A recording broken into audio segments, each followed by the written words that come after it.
अस्सलाम वालेकुम जी। हाफ़िज़ मोहम्मद इमरान ज़ोर का जोर देखने वालों को खुश आमदीद कहता है। पाकिस्तान क्रिकेट बोर्ड के chief operating officer Syed Sumair Ahmed साहब, पाकिस्तान क्रिकेट बोर्ड के चेयरमैन के adviser Aamir Mir, Pakistan cricket board में डोमेस्टिक के जीएम है ग़ालिबन जनाब जुनैद ज़िया, और विमेन विंग की नुमाइंदगी करने के लिए राफ़िया साहबा भी वहाँ पर मौजूद थी। अभी कुछ देर पहले प्रेस कॉन्फ्रेंस की है पाकिस्तान क्रिकेट बोर्ड ने, और एक सब्सपाक दिखाया गया है कि मुल्क भर में एक मुल्कगीर टैलेंट हंट प्रोग्राम शुरू करने जा रहा है पाकिस्तान क्रिकेट बोर्ड। ग़ालिबन क्लब क्रिकेट पाकिस्तान में बंद हो गई है।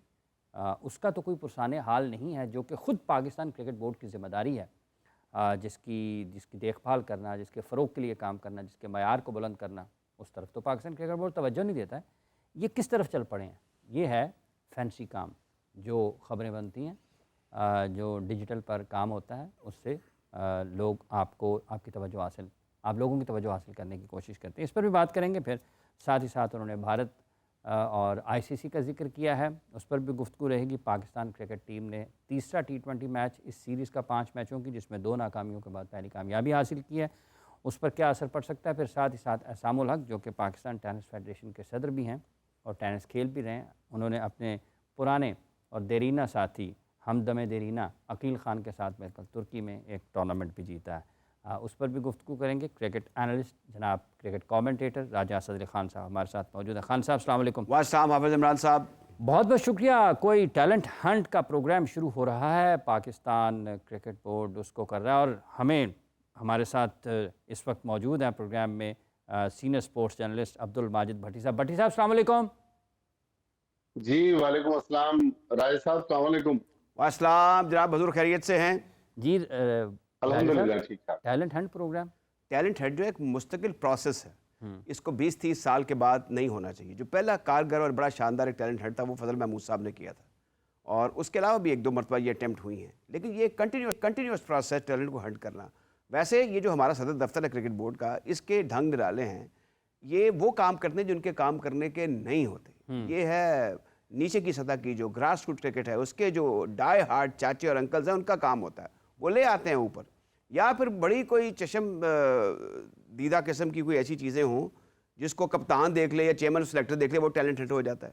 लेकिन अब क्रिकेट बोर्ड के अंडर देयर एम्ब्रेला इसको मुल्कगीर की सतह पर चलाना, कौन चलाएगा, कौन लोग आएंगे, क्या रखा जाएगा, बगैर किसी प्रोसेस के आप रॉ टैलेंट को ले आएंगे, इनको कहाँ खपाएंगे, that remain to be seen. अभी आपने देख ही लिया है हसन नवाज के सिलसिले में कि वो भी एक लैया से उठे और फिर कहाँ से कहाँ चलेगा, फिर 100 कर दिया उन्होंने।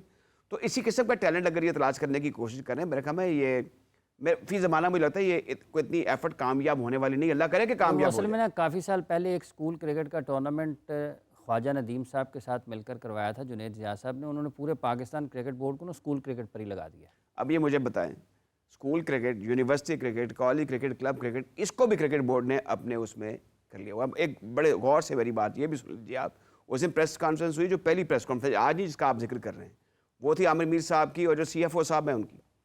उसमें ये इसी तरफ इससे इनडायरेक्टली बात है कि आमिर मीर साहब ने कहा कि हमारे पास 3 अरब रुपए हमने कमा लिए हैं। 3 अरब रुपए कमा लिए आपने।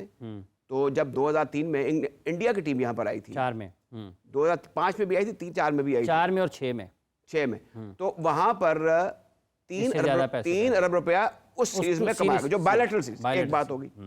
CFO साहब ने फरमाया कि we are the 3rd richest board in the world. ये इसलिए हैं कि ये सारे वसाइल पर, इनके ये वसाइल क्रिकेट बोर्ड के नहीं हैं, ये कराची, लाहौर, इस्लामाबाद और मुल्तान के वसाइल हैं जो ये नहीं देते। ICC भी पैसे तकसीम करता है, इंडियन क्रिकेट बोर्ड पैसे तकसीम कर देता है, लेकिन अब इंडियन क्रिकेट बोर्ड इसलिए मनी रिच हो गया है because of Indian Premier League, whereas they are piling up the money, जो कि स्टेक होल्डर्स के टैलेंट हंट की इनको जरूरत ही नहीं थी। इनको ज़रूरत नहीं है। ये एसोसिएशंस के हुकूक को गसब किए हुए हैं, दूसरे लफ्ज़ों में आप ये कहना चाहते हैं? मैं अगर ये कह रहा हूँ, अगर मैं कहूँ तो आप इससे इत्तेफाक करते हैं या नहीं करते? राजा साहब ये कह रहे हैं कि पाकिस्तान क्रिकेट बोर्ड का ये काम नहीं है और इसके ढंग निराले हैं। भट्टी साहब ये चंद घंटों में 2 प्रेस कॉन्फ्रेंस किए हैं पाकिस्तान क्रिकेट बोर्ड में, एक CFO, फिर ICO और भी आला ओहदेदारान। आपको लगता है कुछ दबाव है पाकिस्तान क्रिकेट बोर्ड पर, और क्या वाकईतन दुरुस्त समत में काम कर रहे हैं? ये जो टैलेंट हंट वाला भी एक आज उन्होंने एक नया मंसूबा सामने रखा है। देखिए अभी से हाफिज साहब ये कह देना कि इनकी नीयत खराब है, ये शायद इस स्कीम को आगे लेके नहीं जाएंगे, आपको याद होगा, थोड़े दिन पुरानी बात है, बहुत पुरानी बात नहीं है। रमीज राजा साहब जब पीसीबी के चेयरमैन थे, उन्होंने भी पाथवे का एक प्रोजेक्ट एक मल्टीनेशनल कंपनी के साथ शुरू किया था। वो प्रोजेक्ट कहाँ गया उसका हमें नहीं पता चला। जूनियर लीग रमीज राजा के दौर में शुरू हुई, शहरियार खान साहब के दौर में भी स्कूल और कॉलेजेस क्रिकेट पे काम करने की बातें हुई, कुछ थोड़ा बहुत काम भी हुआ, लेकिन वो भी फिर बातें पुरानी हो गई। इससे पहले जो फजल महमूद के टैलेंट हंट की बात की राजा असद साहब ने, खान मोहम्मद साहब ने भी एक फास्ट खान बॉलर्स का मोहम्मद कैंप लगाया था, मुझे याद है मिड 80s में, जिसमें वसीम अकरम वगैरह थे, जिसमें एक अतीकुर रहमान बहुत तेज बॉलर होता था। उसका ऐसा खान मोहम्मद साहब ने एक्शन चेंज कराया कि अतीकुर रहमान की क्रिकेट ही खत्म हो गई। तो मेरे ख्याल में इस वक्त जो सबसे बड़ा फ्रॉड है पाकिस्तान क्रिकेट में, राजा साहब और हाफिज इमरान साहब, वो एज की जो वेरिफिकेशन है। हमारे दोस्त हैं जुनेद जिया, हमारे जनरल तौकीर जिया साहब के साहबजादे हैं। एज वेरिफिकेशन में मैं ये जाती तजर्बे की बुनियाद पे बता रहा हूँ, अगर इस मामले पर क्रिकेट बोर्ड टेकअप करे, मेरे एक जानने वाले का बेटा था, 17 साल उसकी उम्र थी, उसने सारा प्रोसेस कंप्लीट किया, हर जगह से उसने पास करने के बाद जब उसको टीम में सिलेक्ट होना था, उसको जो सो कॉल्ड डॉक्टर्स थे या इनके फिजियो थे, उन्होंने डिस्क्वालीफाई कर दिया कि जी ये बड़ी उम्र का है। भाई नादरा का जो सर्टिफिकेट है, नादरा तो इस वक्त मोहसिन नकवी साहब की मिनिस्ट्री है ना, नादरा का सर्टिफिकेट अगर पीसीबी नहीं मान रहा, कलाइयों के टेस्ट पर एज वेरिफिकेशन हो रही है, तो मेरे ख्याल में यहाँ भी टैलेंट का कत्लेआम हो रहा है। एज वेरिफिकेशन पर इनको गौर करने की बहुत जरूरत है। हमारे यहाँ जो कलाइयों की बुनियाद पर उम्र की तस्दीक की जाती है, मेरा ख्याल है, मैं शायद आप दोनों हजरात अगर जानते हैं तो मेरी तस्दीक कीजिएगा, दुनिया में और किसी जगह पर एज वेरिफिकेशन के लिए कलाइयों का टेस्ट नहीं होता। तो इस जाने भी देखने की जरूरत है। बहुत सारे मामला है, अब हम किस किस की बात करें, लेकिन आई होप कि ये जो 10,000 लोगों के लिए, 10,000 बच्चों के लिए स्कीम शुरू की जा रही है, इससे पाकिस्तान क्रिकेट को फायदा हो। जी राजा साहब, बड़ी स्टेबल गुफ्तगू की, मैं कहूँगा कि माजिद भट्टी साहब ने, लेकिन इसमें देखिए कि बुनियादी तौर पर जिसका मैंने जिक्र किया कि जब आप इंफ्रास्ट्रक्चर को डेवलप करेंगे, उसको तकवीत देंगे, तो फिर सुख का सांस लेंगे। जो हर शख्स लान तान करता है, मुझे अच्छा नहीं लगता। चेयरमैन साहब हमारे बड़े मुअज़्ज़ज़ लोग हैं, मुअज़्ज़ज़ शख्सियत हैं, आमिर मीर बड़े अच्छे इंसान हैं, CFO साहब भी प्रोफेशनल आदमी होंगे, इन पर नुक्ताचीनी करते हुए दिल दुखता है। लेकिन बात यह है कि आप सही सत में जाने की कोशिश करें, ज़रा बाहर निकल के देखें कि दुनिया कर क्या रही है। अभी जो मैंने जिक्र किया, ICC के पास जो पैसे हैं वो तकसीम करता है सारे मेंबर्स में बदरजा बदरजा। सिमिलरली जो इंग्लैंड क्रिकेट बोर्ड है वो भी काउंटीज में तकसीम कर देता है। तो आप क्यों ये इस बात पे फुनफुलाते फिरते हैं कि हमारे पास बहुत ज़्यादा पैसे हैं? ये नहीं होना चाहिए। यूनिट जो इनको, ना इसका मुझे फ़ायदा है, ना आपको फ़ायदा है, ना माजिद भट्टी साहब को फ़ायदा है।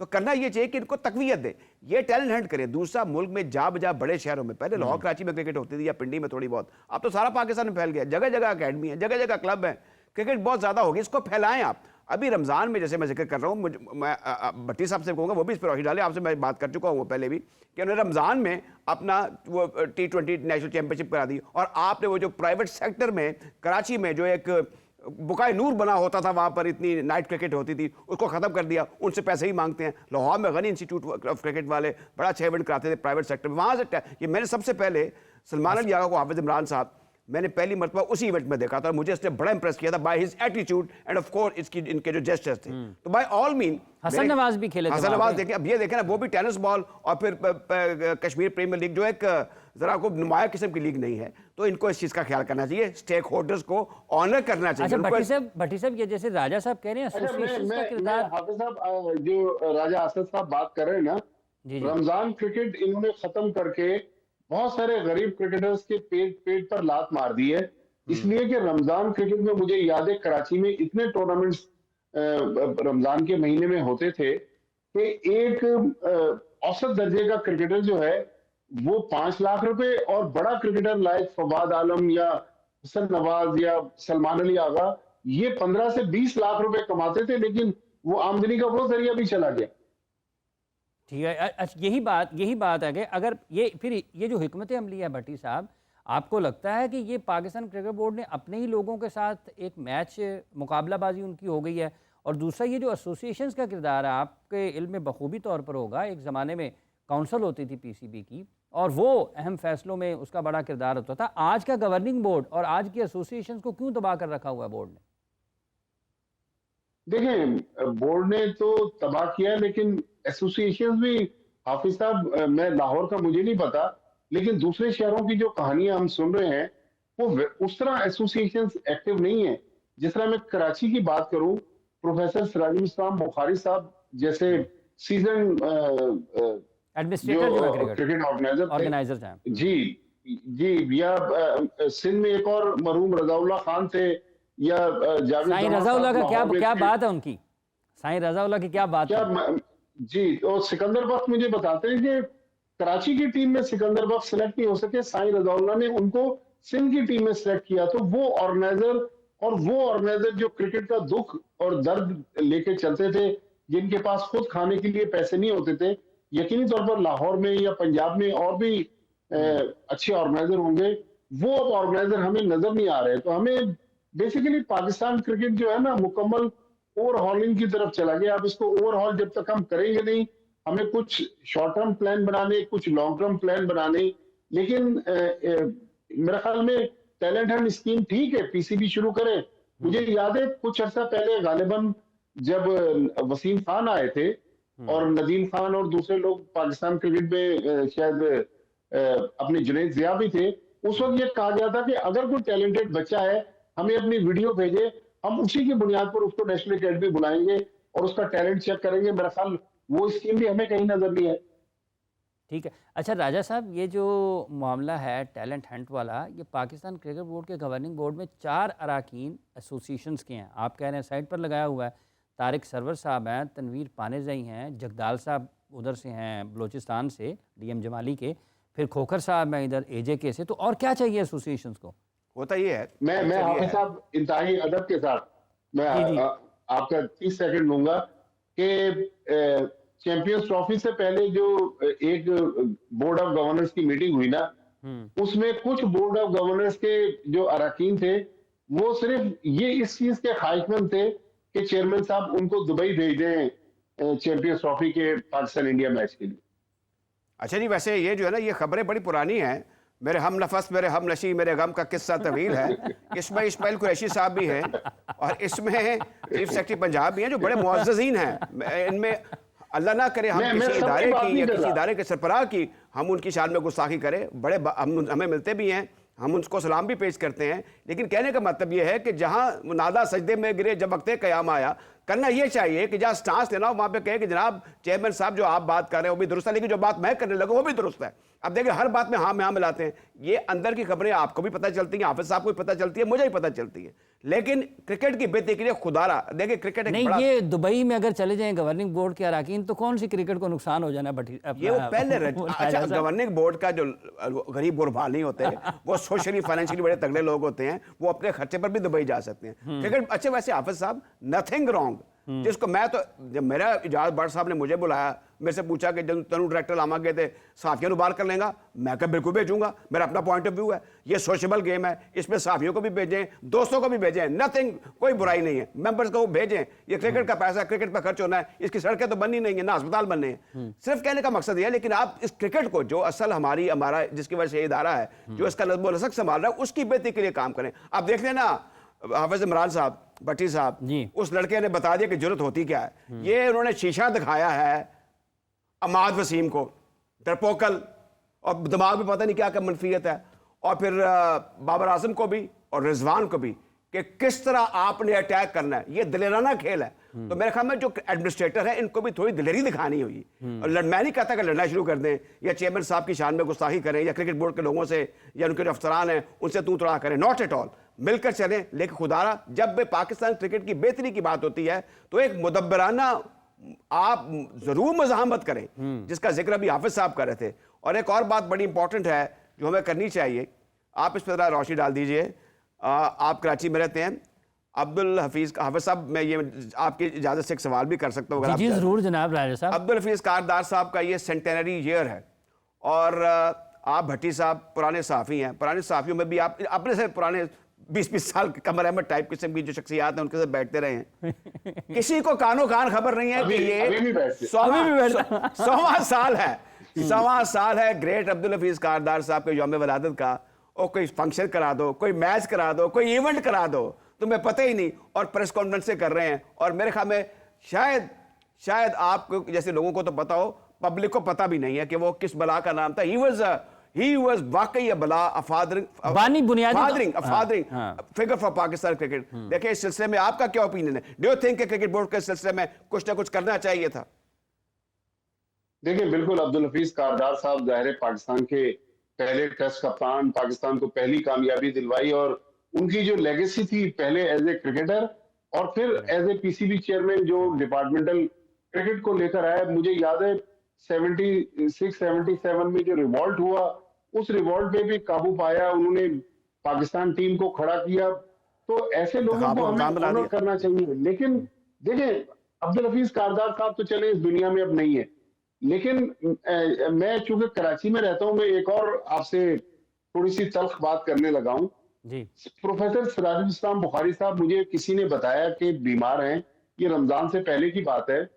तो मैं हमारे एक दोस्त हैं मुनीर कादरी, उनके साथ बुखारी साहब के घर पे गया।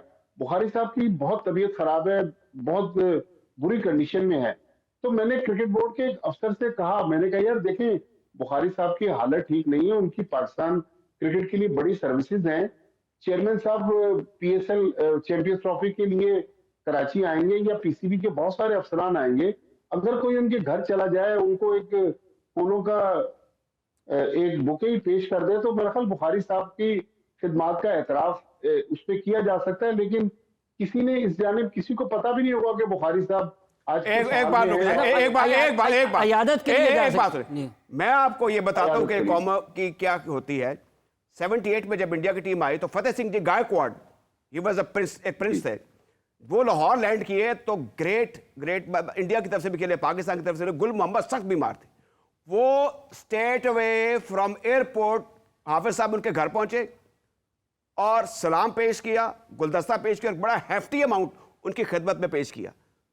अब ये भी देख लें। और यहां पर आप जिक्र कर रहे हैं सिराजुल इस्लाम बुखारी साहब जैसे लोग जो हैं, ये पाकिस्तान की क्लब की सतह की जो ग्रासरूट क्रिकेट और ये जो टैलेंट हंट कर रहे हैं ना, इस तरह के जो असल काम है वो इन लोगों ने किए हैं। और अगर आप उनके पास जा नहीं सकते हैं, उनकी माली मुआवनत या उनकी इलाज मुआवजे का ख्याल रखना तो दूर की बात है, आप अयादत के लिए भी नहीं जा सकते हैं।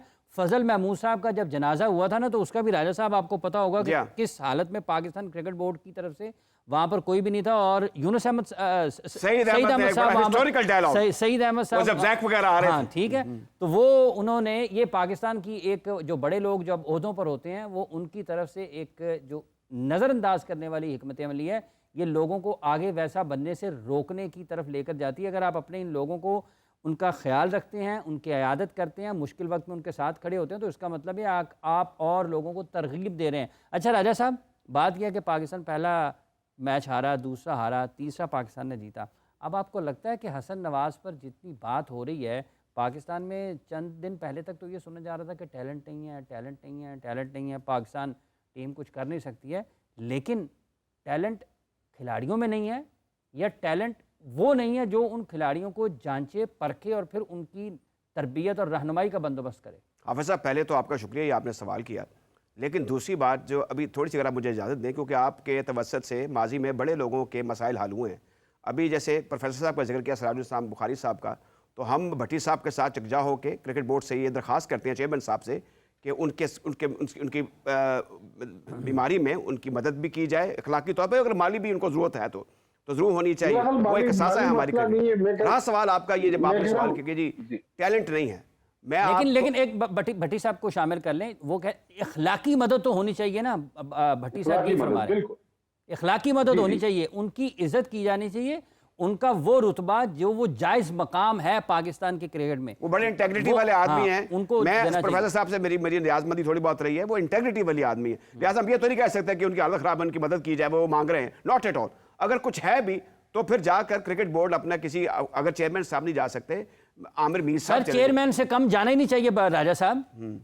जब आप ठीक है, चेयरमैन से कम किसी को जाने नहीं चाहिए। मेरे ख्याल में वो तो एक शख्स ने अगर आपकी 4-5 दहाइयां खेल के मैदानों में गुजार दी हैं तो चेयरमैन का कोई रुतबा उससे कम तो नहीं है, वो बहुत बड़ा है।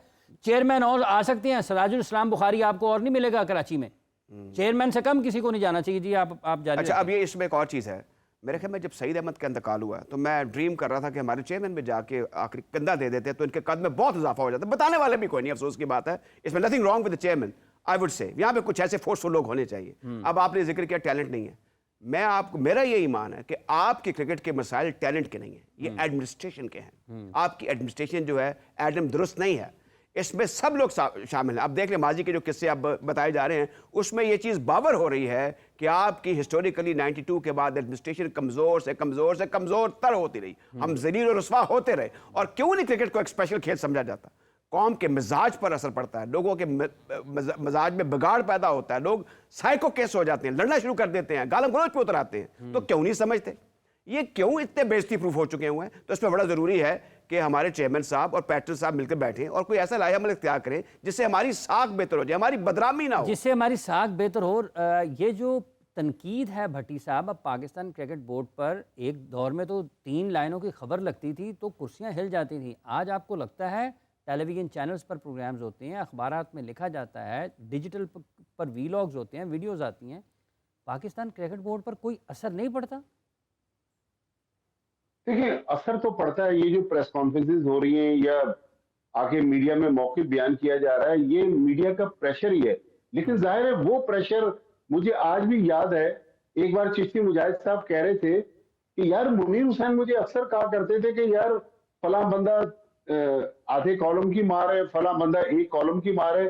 तो मुझे समझ नहीं आया यार ये कॉलम्स की क्या बात करते हैं। कहने जब मैं पाकिस्तान क्रिकेट बोर्ड में आया as a chief executive officer, फिर मुझे पता चला कि कॉलम की क्या अहमियत है। तो मैं, आप और राजा असद साहब तो प्रिंट मीडिया से हमारा ताल्लुक था, फिर हम इलेक्ट्रॉनिक और डिजिटल मीडिया पे आए।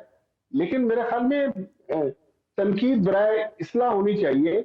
लेकिन हाफिज साहब, हमारे कुछ दोस्त मीडिया के हमारे जो साथी हैं इंतहाई अदब के साथ, कि शायद वो मेरी इस गुफ्तगू को सुन के नाराज हो जाएं, वो बाज दफा जो मजा सराई कर रहे होते हैं, तो मेरा ख्याल थोड़ा सा उनको भी अपनी अदाओं पर गौर करना चाहिए कि ये एज ए जर्नलिस्ट हमारी लेगेसी रही नहीं है।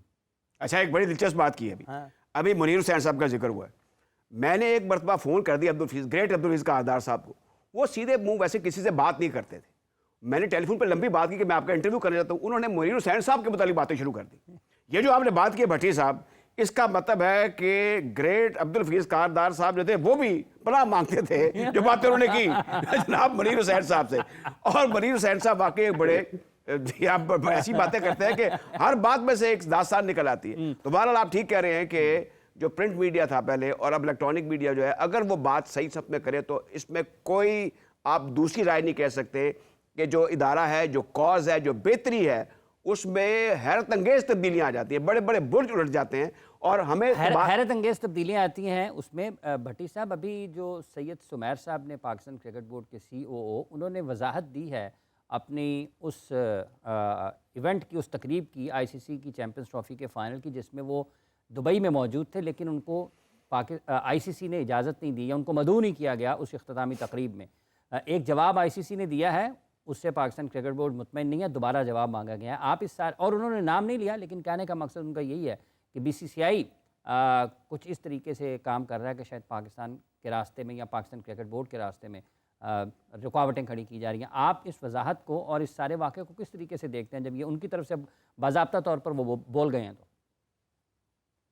देखिए, इसमें तो कोई शक नहीं है कि जो भारत का एंटी पाकिस्तानी बयानिया है वो तो हर फ्रंट पे कोशिश करते हैं कि पाकिस्तान को नीचा दिखाएं। लेकिन मेरा एक सवाल हाफिज साहब, अगर अगले कुछ दिनों में फिर कोई प्रेस कॉन्फ्रेंस हो जाए और आप यहाँ राजा असद साहब वहां मौजूद हो, तो ये PCB से जरूर सवाल करें कि क्या आपने फाइनल से पहले या फाइनल शुरू होने से पहले ICC को कन्वे कर दिया था कि मोहसिन नकवी साहब आज अवेलेबल नहीं है क्लोजिंग सेरेमनी के लिए, तो मोहसिन नकवी साहब की जगह सुमैर साहब जो हैं वो पाकिस्तान को रिप्रेजेंट करेंगे? ये मुझे इस सवाल का जवाब चाहिए। लेकिन जाहिर है इंडिया जो है वो पाकिस्तान दुश्मनी में तो बहुत आगे जा रहा है, लेकिन देखें इंडिया में बाज अच्छी चीजें भी हो रही हैं।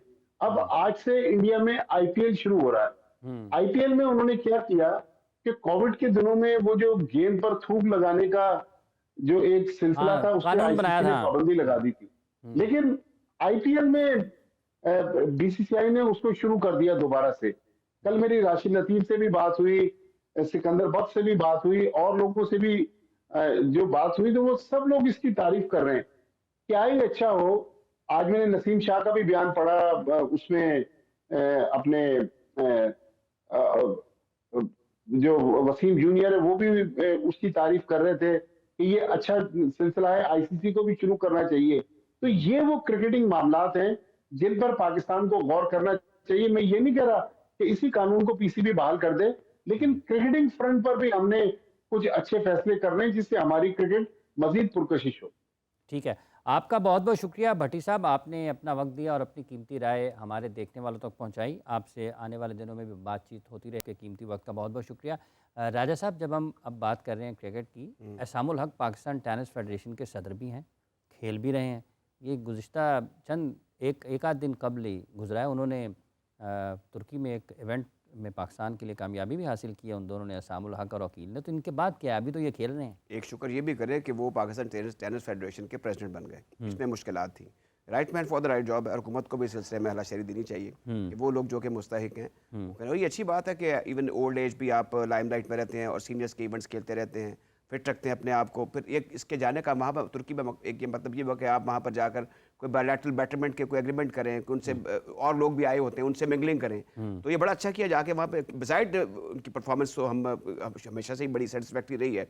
और ये हम माजी का भी जिक्र कर लेते हैं कि इनके जो नाना थे ख्वाजा इफ्तिखार जो थे, मेरी उनसे मुलाकात रही है। अच्छा। तो रेडियो पे एक प्रोग्राम पे बुलाया था, तो वो भी ये खानवादा है, फिर इनके कजन्स, ये सब, ये तो विरासत है ना इनकी। इनकी ये सब क्रिकेट सॉरी हॉकी स्क्वॉश खेलते रहे हैं। तो ये अच्छा, ये टेनिस फेडरेशन के सदर बने, आपको कोई उम्मीद है कि पाकिस्तान की टेनिस में जो इनकी वालिदा खुद नेशनल चैंपियन, मतलब एक मरतबा नहीं कई मरतबा, और इनकी सारी के सारे जो ख़ानदान में टेनिस एक तरह से उनका खाना उड़ना भी बिल्कुल, तो पाकिस्तान की टेनिस में कोई तब्दीली आ सकती है? आपको तवक्को क्या है एहसामुल हक से? देखिए, ये खुद ही खेलते रहे, वैसे इन्होंने टूर्नामेंट करवाए हैं साल के अंदर काफी ये सारे। बड़ा कुछ कर सकते हैं। फैसलाबाद चले गए, सियालकोट चले गए, मुझे पर्सनली पता है कि ये सोशली फाइनेंशियली काफ़ी तगड़े हैं। इनको कोई ये ओहदे के लिए या लाइमलाइट के लिए तो आए नहीं ना, वहाँ पे कोई ऐसा अरेंजमेंट है।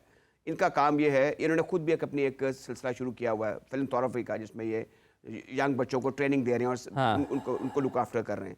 अब जो टेनिस है, वंस इट वाज हमारा बड़ा डिसेंट उसमें रोल रहा है।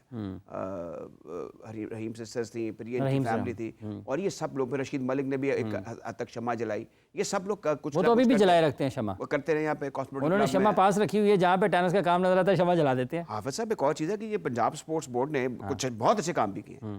अब ये टेनिस जो है कुरैशी साहब के दौर में ये टेनिस कोर्ट्स बन गए थे, बड़े अच्छे बने हुए। और रशीद मलिक साहब ने मुझे खुद कहा कि ये स्टेट ऑफ द आर्ट है।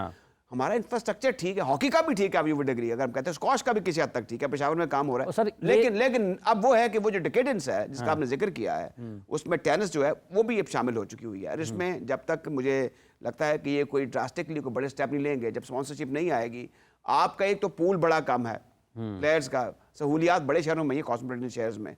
लेकिन मुझे रशीद मलिक साहब ने बताया था कि मियाँ वाली जाके मैंने कोई टैलेंटेड किया है, हो सकता है वहाँ से कोई गौरव आया मिल जाए या दूसरे शहरों से। बाय ऑल मीन मेरे ख्याल में जब से डिपार्टमेंटल स्पोर्ट्स का असर इसके ऊपर भी पड़ा है, यानी पीआईए पीछे हट गया, हॉकी में भी और टेनिस में भी, और फिर दूसरे क्रिकेट में भी। अच्छा राजा साहब, ये जो सुमैर साहब की प्रेस कॉन्फ्रेंस जिसमें उन्होंने आईसीसी वाला जिक्र किया, ये भट्टी साहब ने जो सवाल और नुक्ता उठाया ना कि ये ज़रूर जानना चाहिए कि क्या पीसीबी ने कन्वे किया था आईसीसी को या नहीं किया था, तो इनकी सवाल के पीछे, क्योंकि ये सवाल उनका तहकीक के बगैर नहीं होगा, इसके पीछे भी तहकीक होगा। वो बात आप समझते हैं कि एक लेटर जब आप खुद इंतजाम कर रहे हैं, इंतजाम कौन कर रहा है? हमें मिली हुई चैंपियंस ट्रॉफी आपका एक रूए रवां है, जो टूर्नामेंट डायरेक्टर है वो रूए रवां, सब कुछ उसके कंट्रोल में होता है। अब ये इनके बारे में बताने की जरूरत थी आईसीसी को, जो 4-5-6 बंदे हैं कि यार ए आ रहे हैं जे समीर साहब को सब जानते हो, रोज कॉरेस्पॉन्डेंट ईमेल की एक्सचेंज होती होंगी। मैं नहीं समझता कि वेट होगा, कोई सोर्स होगा, भट्टी साहब बड़े साफी हैं, कोई ना कोई। लेकिन इसमें उनका इस तरीके से दूसरा ही है कि इंडिया का है ना कि आप गेंदों को थूक नहीं लगानी, वैसे में थूक लगाते रहते हैं। इनकी किसी बात को अप्रिशिएट नहीं करना चाहिए। नहीं करना चाहिए। हमें कहाँ आलाशेरी मिलती है, हमारी हर बात में। अब देखें जो आमिर मीर साहब ने और जो CFO साहब ने प्रेस कॉन्फ्रेंस की, वो खुश होकर की है। प्रेस कॉन्फ्रेंस एक नहायत नाखुशगवार फरीजा है, क्योंकि बखिया उधेड़ राजा देते हैं। साहब, उनको किसने कहा था कि खिलाड़ियों के पैसे कम कर दें? उनको किसने कहा था कि बैंकों से ओवरड्राफ्ट पर चले जाएं? किसने कहा मैं था? इसीलिए कह रहा हूँ ना कि जब आप प्रेस कॉन्फ्रेंस करते हैं ना, फिर आप अपने लिए मुश्किलात पैदा करते हैं। कोई 150-200 बंदा होता है, मतलब और आपने Lahore 10,000 match fees that was a very relevant question. तो वो यहीं से फिर उन लोगों को एक उन्होंने जो आप कहते हैं कि चीज़ें जोड़ी कि एक के बाद एक के बाद जो डॉट्स हैं वो जुड़ते रहे ना, ताने बाने जुड़ते अच्छा, रहे। एक मुझे बात बताएं, एक इदारा होता है, उसमें एक चेन ऑफ कमांड होती है। एक प्रपोजल बनता है, ऊपर जाता है, फिर फाइनल अप्रूवल के टू द चेयरमैन और द CEO जाता है। मुझे ये समझ में नहीं आ रहा कि ये चेयरमैन साहब के पहले नहीं गया था कि हम कट लगाने लगे हैं। ये गदर इतना मच जाए बड़ा फैसला हो ही नहीं सकता उनकी मंजूरी। नहीं, फिर ये कैसे कहा चेयरमैन साहब ने इसको और nullify कर दिया। 16 रीजन्स की 18 टीमें हैं और 18 टीमों का कोचिंग स्टाफ है। ये इसका मतलब ये कि सैकड़ों लोगों का फैसला है ना, ये एक शख्स का तो फैसला नहीं है, इससे सैकड़ों लोगों ने मुतासर होना है। अब वैसे एक बड़ा इशू है, लेकिन जैसे अब आप फुल टाइम एंकर हैं और आज से नहीं है, 15 साल 20 साल से, उसको फिर सीनियर कहते हैं।